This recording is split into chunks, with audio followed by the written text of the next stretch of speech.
குற்றால அருவியில் குளிக்க 7 நாட்களுக்கு பிறகு அனுமதி வழங்கப்பட்டுள்ளது. ஆனாலும் பெண்களுக்கு அங்கு அனுமதி மறுக்கப்பட்டிருக்கிறது.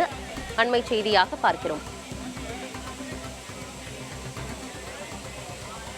விவரங்களோடு செய்தியாளர் சுந்தர மகேஷ் இணைந்திருக்கிறார். சுந்தர மகேஷ், 7 நாட்களுக்கு பிறகு குற்றால அருவியில குளிக்க அனுமதி கொடுத்திருக்கிறாங்க.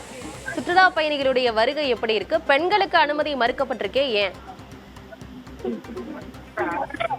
பிரியதர்ஷினி, தென்காசி மாவட்டம் குற்றாலத்தில் கடந்த வெள்ளப்பெருக்கின் போது ஏற்பட்ட மிகுந்த சேதத்தை அருவி பகுதியை சந்தித்தது. இந்த சூழ்நிலையில் கடந்த 7 நாட்களாக பிரதான அருவி பகுதியில் குளிப்பதற்கு தடை தொடர்ந்து இருந்தது. நேற்று மாலையில், அதாவது நேற்று நள்ளிரவில் காவல்துறை கண்காணிப்பாளரும் மாவட்ட ஆட்சித்தலைவர் கமல் கிஷோர் ஆகியோர் நேரில் ஆய்வு செய்து இந்த பகுதியை ஆய்வு செய்த போது அந்த பகுதியில் பாதிக்கப்பட்ட பகுதிகளை விடுத்து மற்ற பகுதிகளில் குளிப்பதற்கு அனுமதி வழங்கலாம் என்று நேற்று உத்தரவிட்டனர். அதன்படி நேற்று இரவு முதலே குளிப்பதற்கு அனுமதி என்பது வழங்கப்பட்டது. முன்னதாக வியாபாரிகள் மற்றும் குற்றாலத்தை சேர்ந்த பொதுமக்கள் சிலர் போராட்டம் நடத்துவதாக அறிவிப்பின் படி நேரடியாக ஆய்வு செய்து இந்த குளிப்பதற்கான அனுமதியை வழங்கினர். தற்போது சபரிமலை செல்லக்கூடிய சுற்றுலா பயணிகளுடைய வருகை மிகுந்த அதிகமாக காணப்படுவதன் காரணமாக அந்த பகுதியில் மட்டும் மெயின் அருவியில் ஒரு பேரிகார்டு அமைக்கப்பட்டு ஓரமாக குளிப்பதற்கு அனுமதி வழங்கப்பட்டுள்ளது.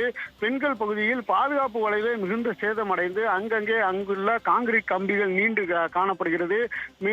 பெண்கள் குளிக்கக்கூடிய பகுதி மிகவும் பள்ளமாகி அந்த பகுதியில் உள்ள கற்கள் முழுவதும் அடித்து செல்லப்பட்டுள்ளதால் அங்குள்ள கற்களை அந்த பகுதியில் வைப்பதற்காக அங்குள்ள பேரூராட்சி பணியாளர்கள் தொடர்ந்து அந்த பணியில் ஈடுபட்டு வருகின்றனர். கூட்டம் அதிகரித்து காணப்படுவதை தொடர்ந்து அங்கு காவல்துறையினர் மிகுந்த பாதுகாப்பு ஏற்பாடுகளையும் தொடர்ந்து செய்து வருகின்றனர். அனைவரும் குளிப்பதற்கு அனுமதி விரைவில் வழங்கப்பட வேண்டும் என்று எதிர்பார்த்தாலும் இந்த பகுதியில் மிகுந்த சேதம், அதாவது பெண்கள் செல்லக்கூடிய பகுதியில் உள்ள பாதுகாப்பு கம்பிகள் அனைத்துமே அடித்து செல்லப்பட்டுள்ளது.